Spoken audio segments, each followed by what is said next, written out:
La députée de Saanich Gulf Island, c'est un honneur que de prendre la parole aujourd'hui. C'est notre première journée ici en 2023. Je reviens à une question que j'avais posée à l'honorable ministre de l'Environnement le 20 octobre 2022. Je le souligne. Ma question parlait du programme électoral libéral durant les élections de 2021. Ils avaient promis d'établir et de financer pleinement une agence de l'eau en 2022, agence pan-canadienne, et aussi de mettre à jour la loi sur l'eau qui datait de 50 ans. Le ministre a répondu qu'il travaillait à la création d'une agence indépendante de l'eau et a dit qu'il aurait de bonnes nouvelles à annoncer dans les semaines à venir. Et là, je vous parle d'octobre 2022. D'accord, les dernières semaines de 2023 seraient quand même dans les semaines qui viennent, puisqu'elles suivent la réponse du ministre, mais je pense qu'il voulait dire plus vite que cela, plutôt que... Nous travaillons maintenant, nous sommes dans les consultations prébudgétaires. C'est pourquoi, selon moi, il est important de s'attacher maintenant à ce que le gouvernement devrait inclure dans le budget, y compris la création d'une agence canadienne de l'eau. Nous avons déjà une loi canadienne sur l'eau. Le ministre de l'Environnement et du Changement climatique avait parlé d'une agence indépendante. Un excellent travail a été accompli par les organisations non gouvernementales, des groupes comme FLOW, qui travaillent à la politique en matière d'eau. Et le consensus est fort pour que l'Agence canadienne de l'eau soit indépendante du ministère de l'Agriculture et de l'Agroalimentaire, du ministère des Ressources naturelles et du ministère de l'Environnement et du Changement climatique.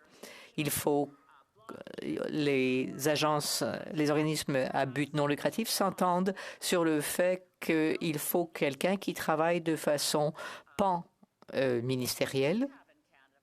Il serait bon que nous ayons ce qu'on a eu autrefois au Canada, soit une coopération, un travail partagé entre les provinces et le gouvernement fédéral, par exemple pour des programmes pour éviter les inondations, voir quelles sont les vulnérabilités pour notre réseau et veiller à faire attention aux politiques touchant l'eau, notamment pour nos systèmes d'eau douce comme les Grands Lacs, le lac ou le lac Winnipeg.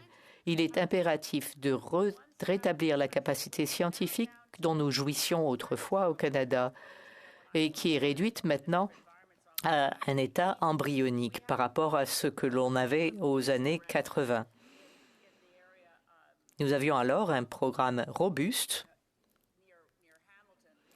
près de Hamilton.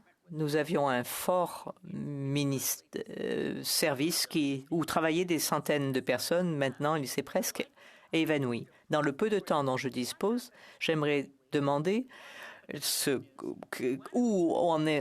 quand on pourra enfin avoir la bonne nouvelle qui nous avait été promis pour les semaines à venir. Le secrétaire parlementaire du ministre de l'Environnement et du Changement climatique. Merci, Monsieur le Président, et merci à la députée de sa question. J'ai apprécié aussi la question qu'elle a posée au ministre le 20 octobre. J'ai apprécié aussi sa réponse. L'honorable député sera sans doute d'accord avec moi pour dire qu'une eau douce, propre et sûre, un approvisionnement en eau douce, propre et sûre est essentiel au bien-être des Canadiens et des Canadiennes, à la santé, à la durabilité de l'environnement et à l'économie. L'eau douce soutient la vie sur Terre. Elle fournit l'eau potable, permet de faire pousser des aliments, soutient des écosystèmes. Sécheresse, inondations, détérioration de la qualité de l'eau, il y a beaucoup de défis liés à l'eau douce et ils s'intensifient, en grande partie à cause du changement climatique. Les conséquences, elles sont graves et coûteuses pour les Canadiens, les Canadiennes, l'environnement. Dans le cadre de l'engagement du gouvernement du Canada à protéger l'eau douce, le budget 2022 prévoit 88,1 millions de dollars sur 5 ans en nouveaux financements pour Environnement et Changement climatique Canada. Cela comprend 19,6 millions de dollars en 2022-2023 pour soutenir le plan d'action pour l'eau douce. Cela doit être renouvelé, mais nos efforts de financement vont financer les efforts d'assainissement dans les grands lacs, le Saint-Laurent, le lac Winnipeg, le lac des Bois, le fleuve Fraser, le fleuve Saint-Jean, le fleuve Mackenzie et le lac Simcoe.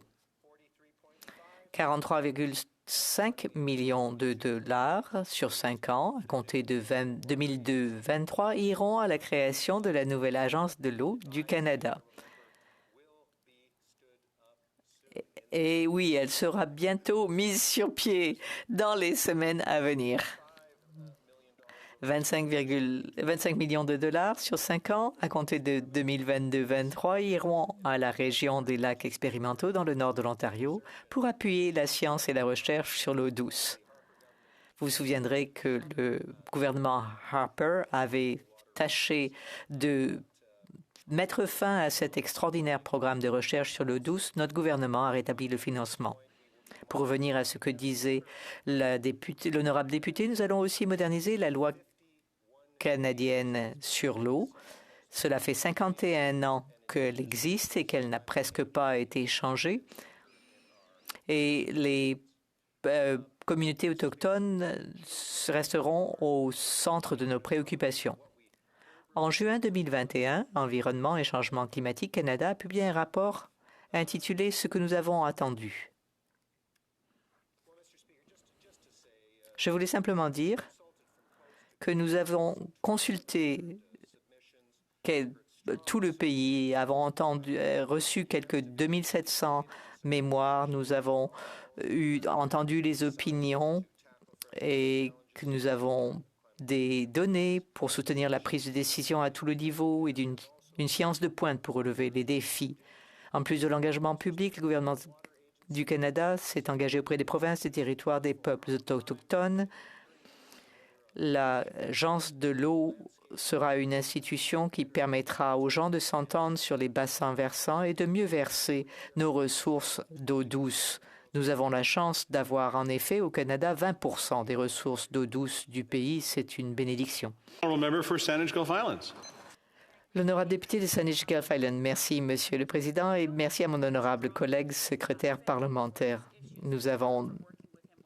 je sais que ce sont des questions qui lui tiennent à cœur, puisque nous y avons déjà travaillé de concert. Je voudrais corriger.